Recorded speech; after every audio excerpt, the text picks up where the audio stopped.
All right, let's dive into Psalm 2. Now, this is a pretty short text, but don't let that fool you. It is absolutely packed with royal drama and really cosmic conflict. It's one of the most foundational psalms in the entire Bible, quoted all over the New Testament, and it really sets the stage for a story that just echoes through all of Scripture. You know, this psalm doesn't ease you in. It just throws you right into the middle of a global conspiracy with this one explosive question. You're immediately looking at a world in total uproar against the highest authority. And it forces us to ask, what is all this chaos about? And why is it all completely pointless? To get to the bottom of that, we're going to break this psalm down. Think of it like a drama in 4 acts. We'll start with the introduction, then we'll see the nations raging on earth. From there, we'll witness heaven's sovereign response. We'll hear the Son's eternal decree. And finally, we'll face the choice that the psalm presents to every single one of us. Okay, so first, a little context. To really get a handle on Psalm 2, you have to realize it doesn't stand alone. It's actually the second half of a 2-part introduction to the entire book of Psalms. It was deliberately paired with Psalm 1 to create this really powerful gateway for everything that comes after.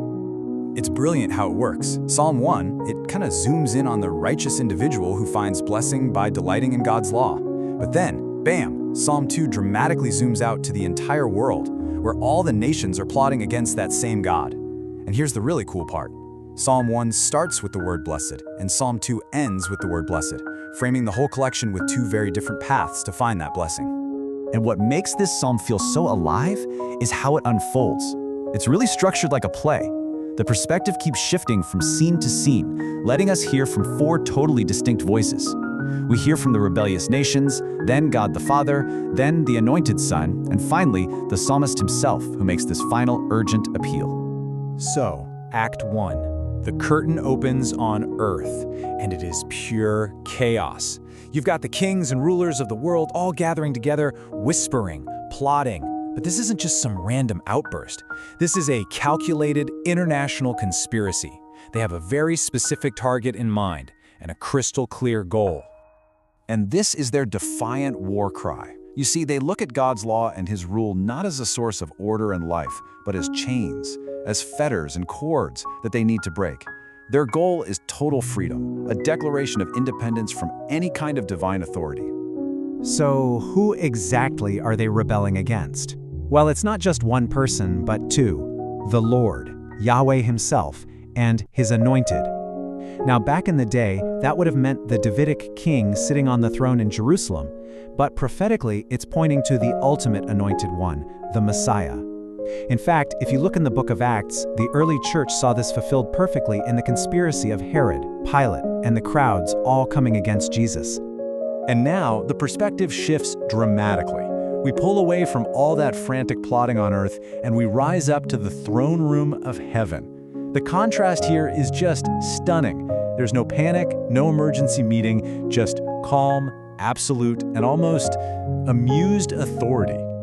Can you picture it? While the entire world is raging, God's response is laughter. It's not a happy laugh, it's a derisive laugh, a scoff that just highlights how utterly foolish their rebellion is. The most powerful people on earth are conspiring, and from heaven's point of view, it's just absurd.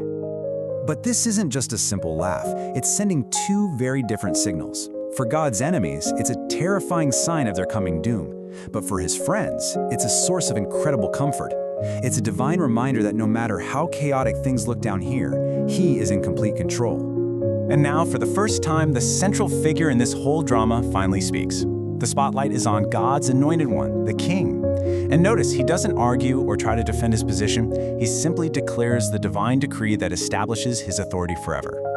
Now, before we hear His decree, let's just make sure we're clear on this title. The word anointed comes from the Hebrew word Mashiach, which is where we get the word Messiah. It means someone who is specially set apart and empowered by God, and the Greek translation of that is Christos, which is where we get the title Christ. So when this psalm talks about the anointed, it is absolutely talking about the Messiah.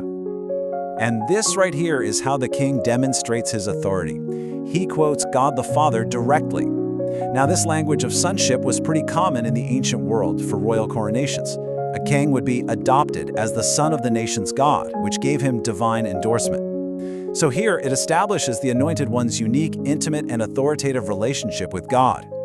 Now, for the New Testament writers, this divine decree pointed to one event above all others, the resurrection of Jesus. They saw the resurrection as the ultimate fulfillment of this promise, the moment God the Father declared to the entire world that Jesus is, in fact, the Messianic Son with all power and authority. For our final act, the story swings back to earth. The psalmist, having shown us the reality from heaven's point of view, now speaks directly to those rebellious rulers. And it doesn't offer a negotiation. He gives them an ultimatum, a final urgent call to get wise and fast. He gives them this famous and really powerful command: kiss the Son. And this isn't a suggestion, it's a call to immediate action with literally life and death consequences. The king's patience has a limit, and his righteous anger can flare up in an instant. So what exactly does it mean to kiss the Son? Well, in the ancient world, this was a clear and universally understood gesture. Kissing a king's feet, or his hand, or even his cheek was a public act of submission. It was how you would show allegiance and loyalty to your new sovereign. It's a call to abandon the rebellion and pledge your loyalty to the true king. And you can see this core meaning in all the different modern translations, even though the specific wording changes. From pay homage to submit to bow down, the message is exactly the same. This is a command to recognize the king's authority and to surrender. So, after all this cosmic drama, you've got raging nations, a laughing God, a decreed son. What does it all mean for us today? Well, the psalm ends by laying out two very clear paths, not just for ancient kings, but for every single person. It really all boils down to this fundamental choice. You can stay on the path of rebellion, plotting against God's rule, which, well, it ultimately leads to facing his anger and perishing. Or you can choose the path of refuge, submit to the Son, worship God with reverence, and find your safety in him. And this is the brilliant final note of the whole psalm. It doesn't end on a threat of wrath, but on a promise of blessing. It's an open invitation. The very same conflict that began with the question, "Why do the nations rage?" concludes with the ultimate answer. True safety, true joy, and true blessedness are found only by taking refuge in God's anointed King.